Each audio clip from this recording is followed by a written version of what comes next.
I'm Sarah Nolan, 32, and at the family dinner, my parents said I was lucky to work for the family after 5 years without a raise. Then they brought my sister in and paid her double. I'd turned our family's interior design business in Cleveland, Ohio, into a $10 million powerhouse, with my designs and systems pouring every ounce of myself into client wins and late night projects. Yet at that dinner table, Dad's words hit like a punch, dismissing my years of sweat with a smug, "You've got it good, Sarah." Mom chimed in, her voice sharp, praising my sister's fresh energy while my contributions were swept aside. I gripped the table, my pulse racing as their words burned deeper than I could have imagined. 5 years of carrying their business, and they saw me as a footnote. That moment lit a spark, anger, defiance, a vow to stop being their shadow. I wasn't just their workhorse, I was done playing small. What followed was a whirlwind of confrontations, daring choices, and a power shift they never saw coming. Stick around to see how I turned their dismissal into my victory. If your family ever undervalued you, smash that like button and subscribe to catch every twist of this saga. Drop your story below. Let's talk about standing up and taking charge. Let me take you back to how I ended up in that dinner from chaos. For 5 years, I poured my heart into Nolan Designs, our family's interior design business in Cleveland, Ohio. When I started at 27, the company was a small outfit barely pulling in $5 million a year, with outdated designs and a clunky ordering system. I saw potential, so I rolled up my sleeves. I revamped our portfolio with modern minimalist aesthetics that clients loved, streamlined a digital ordering platform that cut wait times in half, and trained our team to handle high-end projects. By 32, I doubled our revenue to $10 million. Every late night, every client pitch, every redesign was my blood and sweat. But my parents, Paul Nolan and Janet Nolan, never saw it that way. To them, I was just helping out the family. Their pride and joy was my younger sister, Kaitlyn Nolan, 28, who could do no wrong. Growing up, Kaitlyn got new clothes, family-funded trips to Europe, and a shiny car for her 16th birthday. Me, I worked part-time jobs to pay my tuition at Cleveland State University, scraping by, while Kaitlyn posted selfies from Paris. As adults, nothing changed. Kaitlyn flopped at every job she tried, selling overpriced candles online, chasing clout as an Instagram influencer with barely 2,000 followers. Each time, Paul and Janet bailed her out, calling her creative or misunderstood. I'd grit my teeth watching them shower her with praise while my 12-hour workdays at Nolan Designs went unnoticed. The real kicker was how they treated my contributions. Once I landed a contract with a major Cleveland real estate developer designing interiors for 20 luxury condos, a deal worth $1.2 million. I presented the numbers at a staff meeting, expecting at least a nod. Instead, Paul shrugged and said, "Good work, but let's not get cocky." Janet chimed in, suggesting Kaitlyn could have added flair to the pitch, as if my data-driven proposal wasn't enough. Flair Kaitlyn couldn't even read a balance sheet. Another time, I trained our designers Lucas and Jenna to use new 3D rendering software, boosting our project turnaround by 30%. Lucas, our project manager, and Jenna, our client liaison, became my right-hand team, delivering flawless work. But when I showed Paul the efficiency gains, he mumbled about team effort and changed the subject to Kaitlyn's latest business idea, some vague plan to sell custom coasters. The unfairness didn't stop there. Growing up, I'd come home from school to find Kaitlyn opening new gifts, designer bags, concert tickets, while I saved every penny for textbooks. When I got into college, Paul and Janet said they'd support me, but their support was a $500 check barely covering one course. Kaitlyn, meanwhile, got a fully funded gap year to find herself in Italy. I'd lie awake at night wondering why my hard work never measured up in their eyes. At Nolan Designs, I thought things might change. I thought doubling revenue would earn me respect. But every milestone I hit, every client won, every system improved, was met with indifference. Paul would pat my shoulder and say, "Keep it up, kid. while Janet would ramble about Kaitlyn's potential. Potential for what posting filtered photos of her coffee. My best friend Monica Vance saw it all. She worked at Urban Elegance, a rival design firm, and would call me after work saying, "Sarah, you're carrying that company on your back." Monica urged me to stand up for myself, but I held back. I loved Nolan Designs, not just the business, but the clients, the team, the chance to create something beautiful. So I kept pushing, hoping one day Paul and Janet would see my worth. Deep down, though, the resentment grew. Every time Kaitlyn waltzed into the office tossing out half-baked ideas while Paul clapped like she'd reinvented the wheel, I felt my patience fray. I wasn't just fighting for a paycheck. I was fighting for recognition in a family that refused to give it. Little did I know that dinner would push me to my breaking point. 5 years of grinding, and I finally worked up the nerve to ask for what I deserved. I'd spent weeks crafting a report detailing how I'd doubled Nolan Designs' revenue to $10 million. My designs clinched a $1.2 million condo deal, my online ordering system cut delivery times by 30%, and my training turned Lucas and Jenna into a powerhouse team. I wanted my salary raised from $60,000 to $100,000, a fair ask for carrying the company. A family dinner at our Shaker Heights home seemed the perfect setting where the clink of wine glasses and glow of candles might make Paul and Janet listen. I clutched my report, its pages crisp in a navy folder as I stepped into the dining room, the air heavy with the scent of baked salmon and rosemary. Paul carved the salmon with precision, Janet arranged a platter of roasted vegetables, and Kaitlyn slouched in her chair scrolling her phone, her nails clicking against the screen. The table was set with Mom's heirloom plates, a rare touch of warmth in our tense family gatherings. I waited until we'd cleared the main course, the clatter of forks quieting, and took a deep breath. "Dad, Mom, I've been the backbone of Nolan Designs for 5 years," I said, sliding the folder toward them. "I doubled our revenue to $10 million, landed a $1.2 million condo deal, built the ordering system, and trained Lucas and Jenna. I'm asking for a raise to $100,000. I flipped open the report, pointing to a graph of soaring profits and a client testimonial calling my work visionary. Paul barely glanced at the pages, his eyes fixed on his wine glass. "Sarah, you're not seasoned enough for that kind of money," he said, his tone clipped like I was a child asking for a toy. Seasoned, I'd rebuilt their company from the ground up. I turned to Janet, hoping for a spark of support. She adjusted her napkin, her lips pursed. "You're lucky to work with family, Sarah," she said. "That's a privilege most don't have." Privilege. The word hit like a slap, stripping away my years of sweat. Kaitlyn let out a sharp laugh, her eyes still glued to her phone. "Yeah, Sarah, chill," she muttered, smirking as she typed. Her dismissal burned hotter than their words, a reminder of every time they'd propped her up while ignoring me. I gripped the table's edge, forcing my voice to stay calm. "That $1.2 million deal was my design," I said. "My systems keep clients coming back." Paul waved a hand, cutting me off.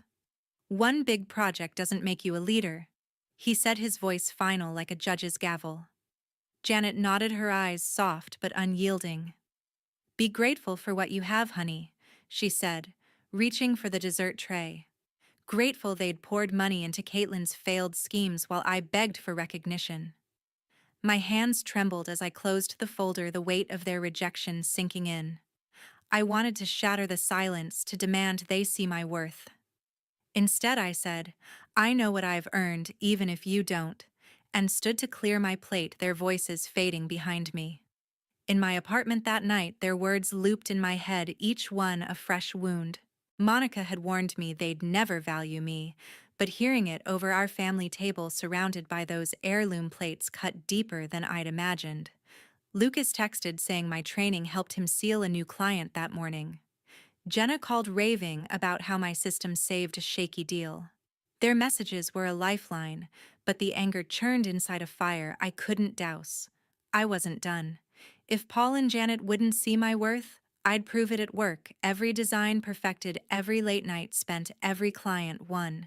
They'd regret dismissing me, and I'd make sure of it. A week after that meeting, they called a staff meeting that changed everything. I walked into the Nolan Designs office expecting a routine update. Instead, Paul stood at the front grinning like he'd won the lottery. Janet sat beside him, beaming. I took a seat next to Lucas and Jenna, who looked as confused as I felt. Paul cleared his throat and said, "We're thrilled to announce our new marketing director, Kaitlyn." My sister Kaitlyn strutted in, tossing her hair like she owned the place. Paul went on, "She's starting at $120,000, bringing fresh energy to our brand." My jaw dropped. $120,000. For Kaitlyn, who'd never touched a design project I'd been slaving away for $60,000, and she waltzed in with double my pay. The room went silent. Lucas shifted in his chair, muttering, "This is a joke, right?" Jenna raised an eyebrow, her pen frozen over her notebook. I couldn't breathe. Kaitlyn, with zero experience in interior design, was now in charge of our marketing. Her resume was a graveyard of failed ventures, selling knockoff sunglasses online, posting grainy Instagram selfies for 2,000 followers. Yet Paul clapped like she was a genius, and Janet gushed, "Her vision will take us to the next level." I wanted to laugh. Vision Kaitlyn's idea of marketing was probably a dance. Within days, Kaitlyn proved me right. She burned through $15,000 of company money, hiring a photographer to shoot her posing with furniture she didn't design. The photos were all about her sunglasses, coffee cups, not a single Nolan Designs logo in sight. Then she launched Instagram ads targeting teens in California, not our Cleveland clients buying luxury interiors. Orders dropped 10% in a week as customers complained about the tacky vibe. Lucas came to me fuming. "She's making us look like amateurs," he said, showing me a spreadsheet of delayed projects. Jenna was just as mad, saying clients were confused by Kaitlyn's random posts. I tried to stay calm, redirecting the team to fix her messes, but every dollar she wasted felt like a personal insult. I couldn't take it anymore. The unfairness, Paul and Janet handing Kaitlyn a title and a fat paycheck while ignoring my 5 years of results, was too much. I marched into Paul's office that Friday, heart pounding. "Dad, I'm done," I said. "I'm giving my 2 weeks' notice." His face froze. "Sarah, you can't just quit," he stammered. "We need you. Need me." They'd just crowned Kaitlyn their star. Janet rushed in, clutching her phone. "Honey, don't be dramatic," she said. "You're part of the family." I laughed bitterly. Family. You pay Kaitlyn double for nothing while I keep this place running. I turned and walked out, their protests fading behind me. That night, I called Monica, my best friend at Urban Elegance, the rival design firm across town. I poured out everything: Kaitlyn's hiring, the ridiculous ads, my resignation. Monica didn't hesitate. "Sarah, you're too good for this," she said. "Urban Elegance would kill to have you. I'll set up a meeting with their CEO tomorrow." Her words lit a spark in me. For the first time in weeks, I felt hope. Maybe I didn't have to stay in a place that undervalued me. Maybe I could build something better. As I hung up, I stared at my laptop, still open to Nolan Designs' latest botched ad, a photo of Kaitlyn pouting in a showroom chair. I closed it and started drafting my resume. 2 weeks, and I was out. 2 days after my resignation email, my phone started blowing up with job offers. Monica had come through just like she promised. She'd talked me up to the CEO of Urban Elegance, a sleek interior design firm in Cleveland that was eating up market share. I met their team in their downtown office, all glass walls and modern furniture, a far cry from Nolan Designs' dated showroom. They didn't waste time. After a 30-minute interview, they offered me a senior operations role, $90,000 a year, plus bonuses tied to project wins. That was $30,000 more than my old salary, with room to grow. I signed the contract that day, my hands steady for the first time in weeks. Urban Elegance wasn't just a job, it was a chance to prove I was more than lucky to work for family. I couldn't stop thinking about Lucas and Jenna, my team at Nolan Designs. Lucas, our project manager, had been juggling Kaitlyn's chaos, fixing her scheduling messes, while she posted selfies instead of plans. Jenna, our client liaison, was stuck explaining Kaitlyn's tacky Instagram ads to confused customers. They were as fed up as I'd been, so I called them for coffee at a diner near the office. Over greasy fries, I laid it out. "I'm starting at Urban Elegance," I said. "They're building something big and they want people like us." Lucas leaned forward, his eyes sharp. "Kaitlyn's running projects into the ground," he said. "She reassigned my team to a photo shoot for her brand yesterday." Jenna snorted, tossing a fry. She told a client our designs were vibes-based. I can't keep apologizing for her. I didn't have to pitch hard. Lucas was tired of Kaitlyn overriding his timelines, like when she demanded a rush job for a low-budget client, delaying a $500,000 project. Jenna was done with Kaitlyn's feedback on client pitches, like suggesting neon signs for a minimalist condo. "You're sure Urban Elegance is legit?" Lucas asked. I nodded. "Monica's there. They value results, not family ties." Jenna grinned. "I'm in. I want to work somewhere. I'm not cleaning up Kaitlyn's messes." Lucas agreed, saying, "If you're going, I'm with you." I told Monica, who arranged interviews for them the next day. Urban Elegance snapped them up. Lucas at $85,000 as a senior project lead, Jenna at $80,000 as client relations manager, both with bonuses. Better pay, better respect. We hit the ground running. My first week, I streamlined Urban Elegance's project pipeline, cutting coordination time by 20% with a new tracking system. Lucas took charge of a high-end residential project, delivering 3D renderings that wowed the client. Jenna landed a contract with a local hotel chain, her charm sealing the deal in one meeting.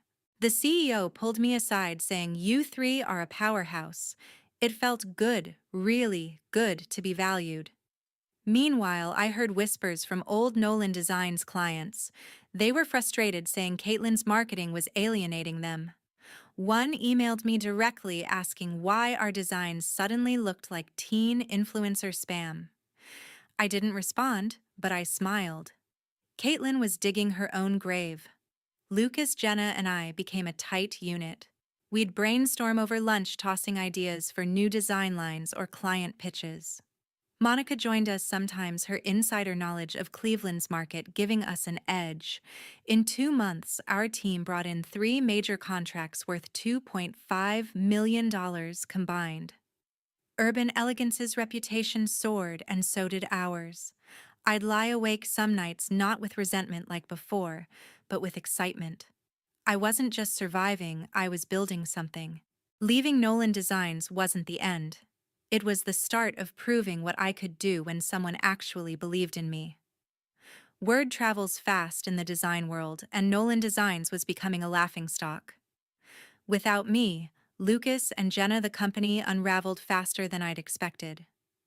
Kaitlyn, now in charge of marketing, was bleeding cash on pointless Instagram campaigns. She dropped $25,000 on a video series featuring herself, lounging in showrooms, lip-syncing to pop songs with zero mention of interior design. Clients emailed complaints, saying the videos looked like a teenager's vlog.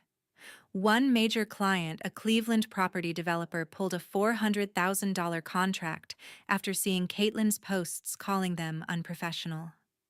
Orders plummeted, with returns spiking 15% because customers received wrong items or nothing at all. Kaitlyn didn't even notice, she was too busy planning her next brand shoot. Paul and Janet were clueless about the systems I'd built. The online ordering platform I'd designed, which cut delivery times by 30%, fell apart without my oversight. Paul tried to manage it but couldn't figure out the back end, leading to orders stuck in limbo. One customer waited 3 months for a custom sofa only to get a mismatched chair. Janet attempted to handle project timelines, but without Lucas, schedules were a mess. A high-end condo project missed its deadline by 6 weeks, costing Nolan Designs a $100,000 penalty. Clients who'd trusted us for years, 40% of our base, jumped ship to competitors like Urban Elegance. I heard from a former vendor that Paul was scrambling to apologize, but his calls went unanswered. Monica, still plugged into Cleveland's design scene, dropped a bombshell over lunch. Nolan Designs is drowning, she said, stirring her coffee. They owe the bank $2 million, and vendors are refusing credit. She'd heard it from a supplier who'd worked with both firms. Kaitlyn's spending sprees, $30,000 on influencers who didn't even tag Nolan Designs, pushed the company deeper into debt. Paul and Janet were holding emergency meetings, but they had no plan. Monica smirked, saying, "Your sister's idea of a fix is a sponsored post with a candle brand." I shook my head, picturing Kaitlyn's clueless grin. Nolan Designs wasn't just failing, it was on the brink of collapse. Meanwhile, things at Urban Elegance were soaring. Lucas nailed a $1.5 million office redesign, delivering it a week early. Jenna secured a deal with a boutique hotel, her pitch so sharp the client signed on the spot. I overhauled their client feedback process, boosting satisfaction scores by 25%. Our team was unstoppable, and word got around. A local design magazine featured us, calling our work innovative and client-focused. The CEO clapped me on the shoulder, saying, "Sarah, you're raising the bar." It felt like vindication. Every late night I'd spent at Nolan Designs, every ignored report had led me here, a place where my work mattered. I didn't gloat, but I couldn't ignore the irony. Nolan Designs, the company I'd built into a $10 million operation, was crumbling under Kaitlyn's vision. Clients who'd once praised my designs now sent me LinkedIn messages asking to work with Urban Elegance. One wrote, "Your old place isn't the same without you." I replied politely, but inside I felt a quiet satisfaction. Paul and Janet had called me lucky to work for them, but luck had nothing to do with it. I'd earned my place at Urban Elegance while they let their golden child tank their legacy. 4 months after I left, my dad called me. I almost didn't pick up, but something told me to answer. Paul's voice was shaky, nothing like the confident tone he'd used to dismiss me. "Sarah, we need you back," he said. "Nolan Designs is falling apart." Janet got on the line, her words rushed. "Kaitlyn tried, honey, but she's not you. We were wrong." I sat on my couch, staring at the Cleveland skyline through my apartment window. They were admitting their mistake, but it felt hollow after years of being overlooked. I let them talk, Paul about missed deadlines, Janet about angry clients, but my mind was racing. Nolan Designs was their mess now, not mine. Still, I saw an opportunity. "I'll only come back if you transfer full ownership to me," I said. There was a long pause. Paul stammered, "That's a big ask, Sarah." I didn't budge. "You're $2 million in debt. You need me more than I need you." Monica had tipped me off about the bank loans, and I knew they were desperate. After 48 hours of back and forth, they caved. The papers were signed at a lawyer's office downtown. Paul looked defeated, his tie loose. Janet clutched her purse, avoiding my eyes. Kaitlyn wasn't even there, she'd stopped showing up to the office. I walked out with the keys to Nolan Designs, feeling a weight lift. This wasn't just a company anymore. It was mine to rebuild. I called Lucas and Jenna that night. "I'm taking over Nolan Designs," I told them over dinner. "Want to come back?" Lucas grinned, saying, "Only if we do it right this time." Jenna nodded, her eyes bright. "No more Instagram disasters." We got to work. I scrapped Kaitlyn's branding, replacing it with a sleek campaign focused on our minimalist designs. Lucas streamlined project timelines, cutting delays by 40%. Jenna rebuilt client trust, winning back half the customers we'd lost with personalized pitches. I expanded our portfolio, adding eco-friendly materials that drew in younger buyers. We partnered with 3 major Cleveland developers, landing contracts worth $7 million in the first year. By year 3, Nolan Designs hit $15 million in revenue, surpassing its old peak. I didn't want Paul, Janet, or Kaitlyn starving despite everything. I set up a trust fund, allocating $30,000 a year for each of them, enough for basic living, nothing more. A lawyer handled the details. I didn't want contact. Monica told me Paul and Janet sold their big house in Shaker Heights and moved to a modest bungalow in Parma, a quiet Cleveland suburb. Kaitlyn, no longer the marketing director, took a part-time job at a boutique clothing store ringing up sales for minimum wage. I heard she still posted selfies, but her follower count hadn't budged. Their lives weren't glamorous anymore, and I didn't feel sorry. They'd chosen favoritism over fairness, and now they faced the consequences. Running Nolan Designs wasn't easy, but it was mine. Lucas, Jenna, and I worked late nights brainstorming over coffee, turning the company into something better than it had ever been. Clients praised our designs, and a National Design Award came our way in year 2. Every milestone reminded me of the lesson I'd learned the hard way: my worth didn't depend on my family's approval. I'd spent years chasing their validation, but building Nolan Designs and Urban Elegance before it proved I was enough. Injustice like theirs has a long shadow. Paul, Janet, and Kaitlyn learned that when you undervalue someone, you risk losing everything they bring. To everyone who's followed this story, thank you for sticking with me. It's been a journey of anger, growth, and triumph. I hope it shows you that your value isn't tied to what others think, even those closest to you. If you've faced unfairness, know that it doesn't define you. Your actions do. I'd love to hear your thoughts. Have you ever had to stand up for your worth? Share your story below and let's keep the conversation going.